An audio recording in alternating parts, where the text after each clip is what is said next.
Eu quero compartilhar rapidamente uma palavra com vocês no livro do profeta Isaías e ler uma profecia que aconteceu 6 séculos antes do nascimento de Jesus. Livro do profeta Isaías, capítulo 9. Nós vamos ler a partir do verso 1.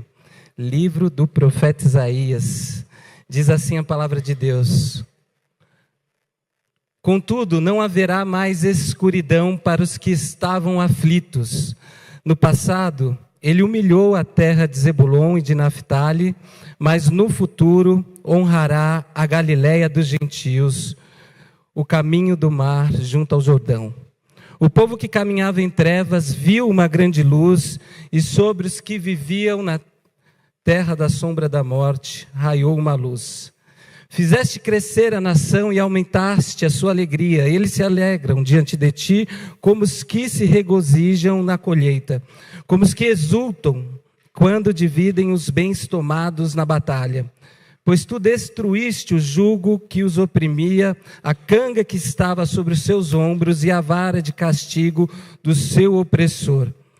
Como no dia da derrota de Midian, pois toda bota de guerreiros em combate, toda veste revolvida em sangue, serão queimadas como lenha no fogo. Porque um menino nos nasceu, um filho nos foi dado, e o governo está sobre os seus ombros, e ele será chamado Maravilhoso Conselheiro, Deus Poderoso, Pai Eterno, Príncipe da Paz. Ele estenderá o seu domínio, e haverá paz sem fim sobre o trono de Davi e sobre o seu reino, estabelecido e mantido com justiça e retidão, desde agora e para sempre.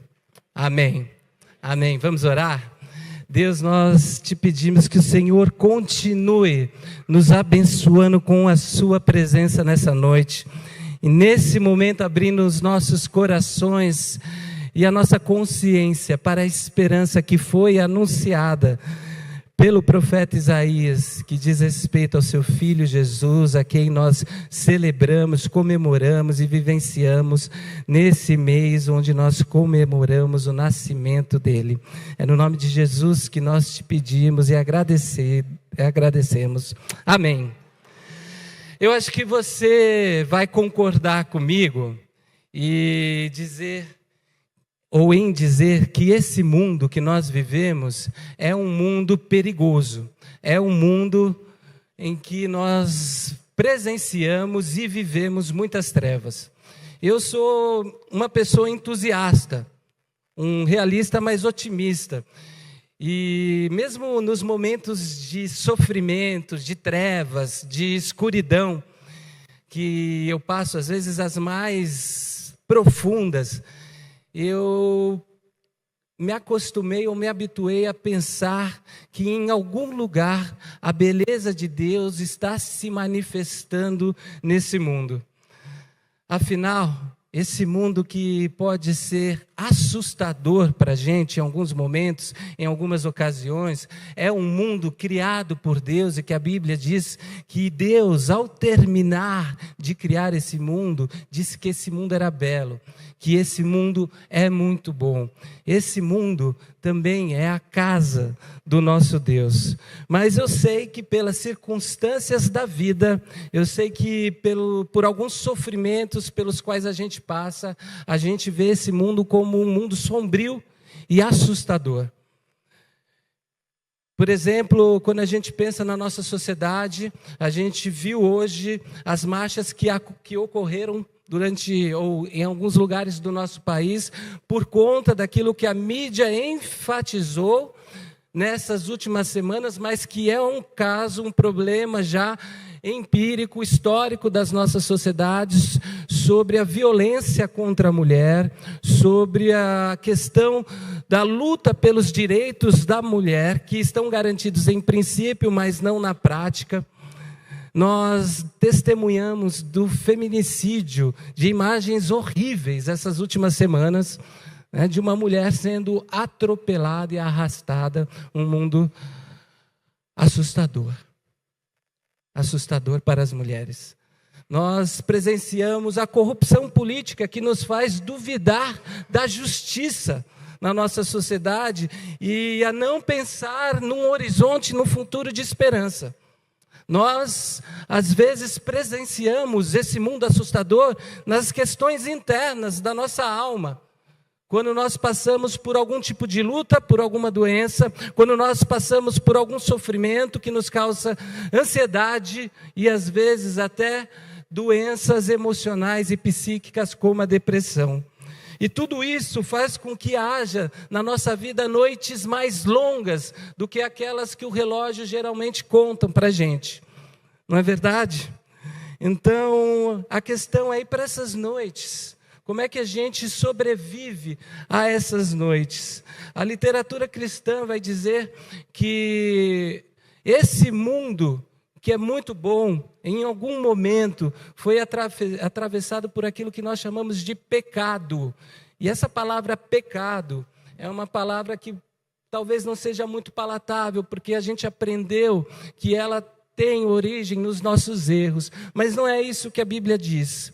Os nossos erros morais são fruto do pecado, de um pecado que é um mal que atravessou a nossa existência e o nosso mundo, e de repente nós nos vimos confrontados com um mal do lado de fora e com um mal do lado de dentro, que atravessa a nossa existência.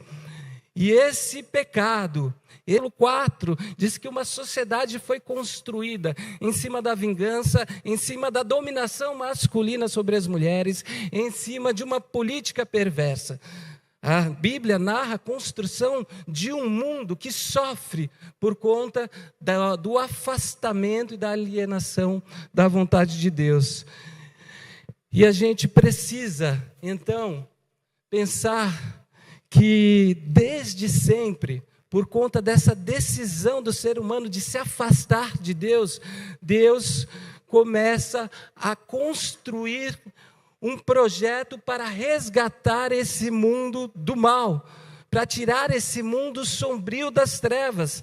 Então, na história bíblica, no Primeiro Testamento, Deus chama um povo para que esse povo se torne expressão da sua esperança em um mundo que é sombrio, em um mundo que é mau. O povo de Israel foi formado com essa consciência, dessa linda vocação, de que eles seriam esse povo. A partir da ação deles, muitas pessoas seriam abençoadas e eles seriam a expressão dessa esperança de Deus. Mas nós conhecemos a história, esse povo falhou nessa missão. E não falhou porque esse povo era pior do que outros povos. Falhou porque esse povo era feito de gente como a gente e a gente falha na nossa missão. Nós temos uma missão, mas a gente falha na nossa missão. A gente falha na nossa missão porque às vezes a gente está cansado. A gente falha na nossa missão porque às vezes a gente não está afim, não está animado. A gente falha na nossa missão porque às vezes a gente está se preocupando com a nossa vida. A gente falha na nossa missão também porque às vezes a gente quer acertar, mas a gente vai com tanta força que às vezes a gente acaba errando, não é? Então, vejam, a gente erra porque a gente é gente. E a gente, por uma questão de falibilidade, de vulnerabilidade que a gente carrega, a gente não consegue acertar. Mas nós somos chamados para essa vocação de continuar iluminando a nossa terra, o nosso mundo que é sombrio, em todas as áreas, nas nossas vidas. E eu fico imaginando como é lindo a gente pensar que nesse mundo, onde a gente vê tanta coisa ruim, onde a gente sente tanto medo, onde a gente sente tanta ansiedade, a gente pode pensar que algum gesto, em nome do nosso Senhor Jesus, desse Rei que nasceu, que nós louvamos, pode iluminar e embelezar esse mundo. Acontece que, para encurtar, então, a história, que você conhece como eu, absolutamente ninguém está assim, pronto para dar conta da missão de cumprir a esperança que esse mundo precisa. Razão pela qual a gente precisava de um Salvador. Razão pela qual a gente precisava de um ser humano como nós, mas diferente de nós, para mostrar para a gente que esperançar nesse mundo é possível. Eu me lembro de uma história de Tolstói, um escritor russo, que disse certa vez, é uma crônica na verdade, que um rei que tinha já alcançado todas as coisas na sua vida em relação ao poder, ao domínio territorial, em relação às questões materiais, disse para os seus sábios conselheiros: eu quero ver Deus, me tragam Deus, eu quero ver Deus. E os conselheiros entraram em pânico, porque eram homens muito sábios, mas eles começaram a conversar entre si: como é que a gente pode mostrar Deus para o rei? E o rei falou: se vocês não me mostrarem Deus, eu vou punir vocês.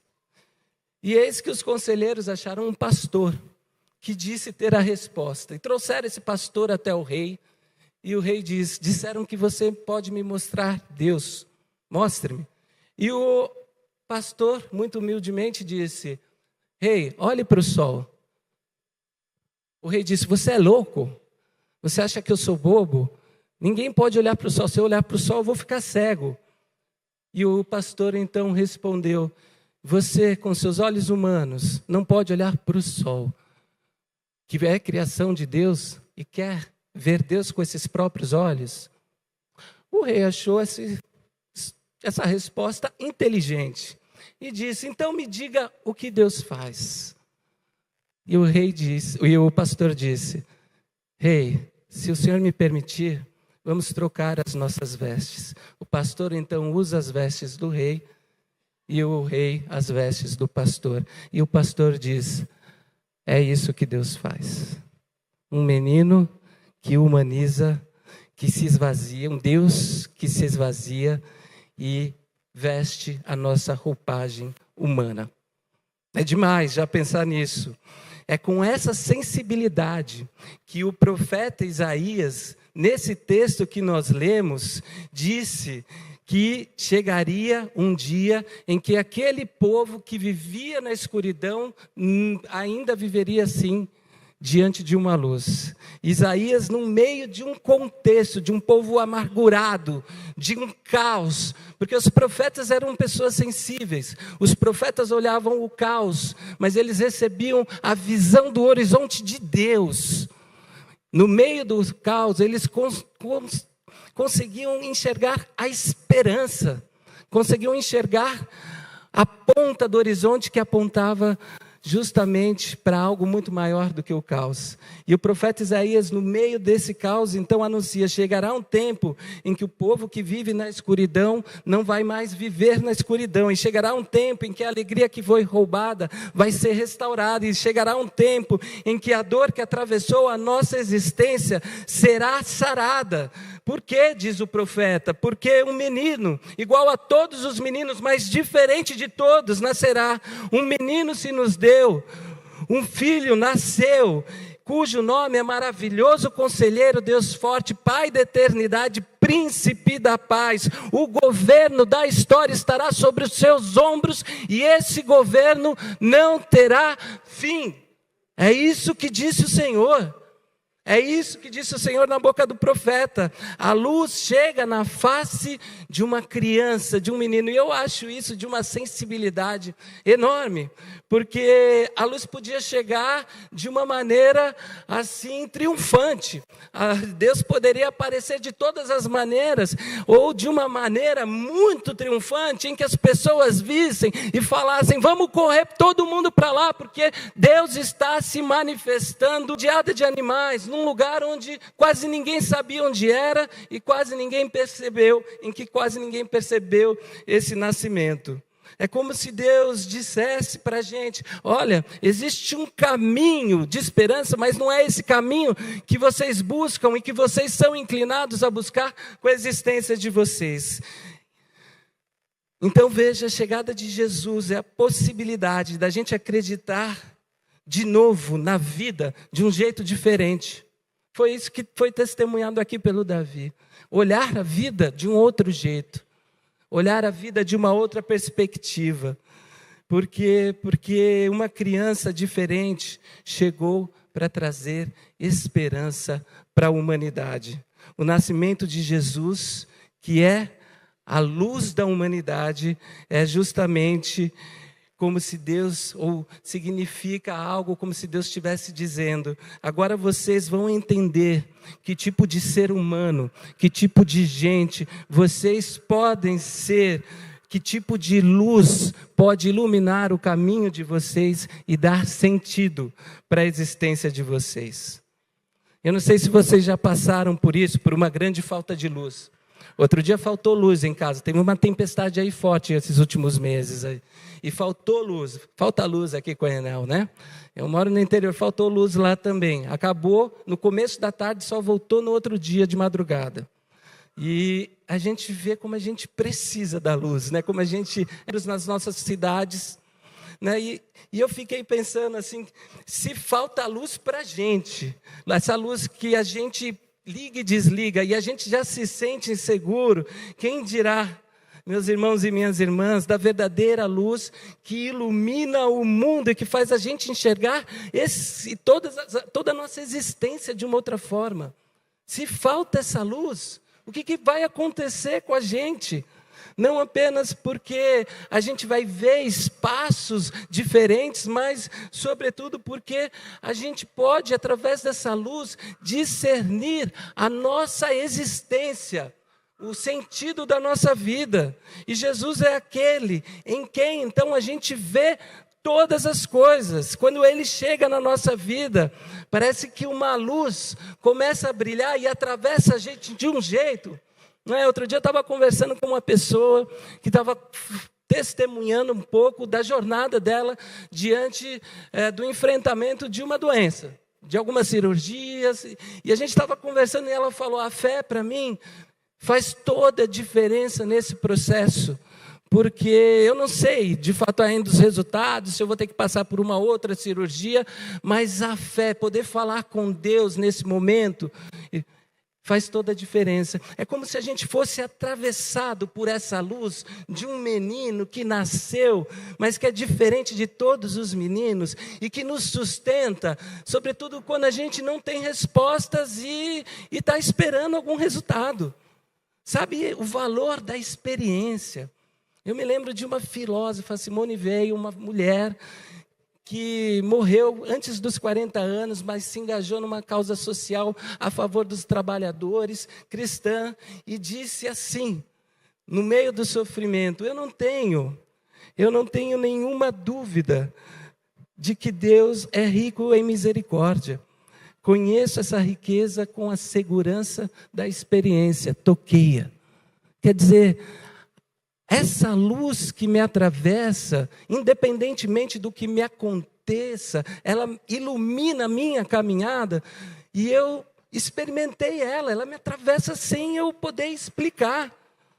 É engraçado porque não necessariamente a vida está resolvida, não necessariamente as lutas acabaram, não necessariamente os problemas foram superados, mas existe uma luz brilhando e apontando o caminho que a gente deve seguir, e parece que quando a gente tem a experiência com essa luz, mesmo em meio à tempestade a gente vai respirando melhor, mesmo em meio à escuridão a gente tem um sinal de uma luz no fim do túnel, confiando mais, acreditando mais na vida, por causa dele que nasceu em nós e iluminou a nossa existência nessa vida, que a gente não precisa mais andar perdido, não precisa mais se perder durante a escuridão.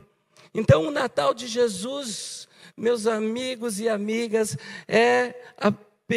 não é apenas, na verdade, a chegada de um Deus que ocupa a nossa humanidade, mas o Natal de Jesus significa também que ninguém mais precisa viver no escuro, ninguém mais precisa entrar no buraco do desespero. É essa a promessa de Jesus.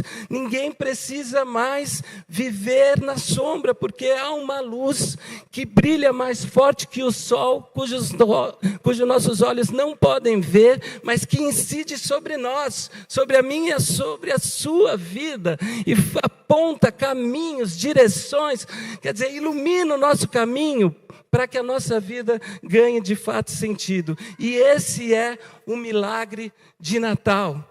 O milagre que nós vamos comemorar durante todo esse mês de dezembro. O milagre da esperança em um mundo assustador, mas uma esperança que dá para a gente uma luz na qual a gente pode andar. Um milagre que nos tira do buraco da angústia e do desespero. O Natal é essa boa notícia de que Jesus, nesse mundo que é muito assustador, nos dá esperança e ilumina as trevas, nos dando um sentido para a gente continuar a nossa caminhada. Quer dizer, ninguém mais está perdido, porque Jesus nasceu. O governo dele não tem fim. O governo do mundo está sobre os seus ombros, e por mais que esse mundo possa apontar para muitas trevas, nós podemos esperançar. Eu me lembro de um trecho das Crônicas de Nárnia, talvez você conheça, do escritor C.S. Lewis, em que uma menina chamada Rainha Lúcia disse assim: no nosso mundo aconteceu uma coisa em uma manjedoura que era maior que todo o mundo. Em nosso mundo aconteceu uma coisa em uma manjedoura que era maior do que todo o mundo. Jesus é maior do que o mundo todo. Jesus é maior do que a escuridão que você vê, do que a escuridão que você teme, do que a escuridão que você enfrenta no seu interior. Jesus ilumina todas as pessoas e aponta um caminho para mim, para você e para a nossa sociedade, para a nossa humanidade. E eu queria repetir e encerrar com isso, porque muitas são as dúvidas quando a gente enfrenta o sofrimento, mas nesse mundo que pode parecer e é assustador sim em alguns momentos, há uma luz que brilha mais forte do que o sol e que jamais será apagada se ela nascer na sua vida, capaz de iluminar o meu caminho, o seu caminho, de qualquer ser humano. Esse é o milagre de Natal. O nosso coração, neste mês, ele precisa ser sensível a isso. A gente faz tanta coisa, a gente diz quase todo dia no mês de dezembro: esse mês é uma correria. A gente até amaldiçoa esse mês é um inferno. No bom sentido, se é que há. Mas a gente diz isso, se é que há. Mas a gente precisa, nessa caminhada do mês de dezembro, olhar com esperança, para que essa esperança invada a nossa vida de um jeito que a gente comece a olhar o mundo através de uma outra perspectiva, para que a gente comece a olhar a nossa humanidade a partir de uma outra perspectiva, porque aqueles que viviam na luz não vão mais, ou aqueles que viviam nas trevas não vão mais viver debaixo das trevas, mesmo que ainda hajam trevas, mesmo que ainda haja trevas. Mesmo que ainda haja trevas. Então, permita que Jesus, nesse mês, mas durante todos os dias da sua vida, ilumine a sua existência. Comece a se ver e ver a sua humanidade a partir dessa luz. Muitas são as lutas, é verdade. E se eu fosse pedir para levantar a mão, todo mundo talvez teria alguma coisa para dizer.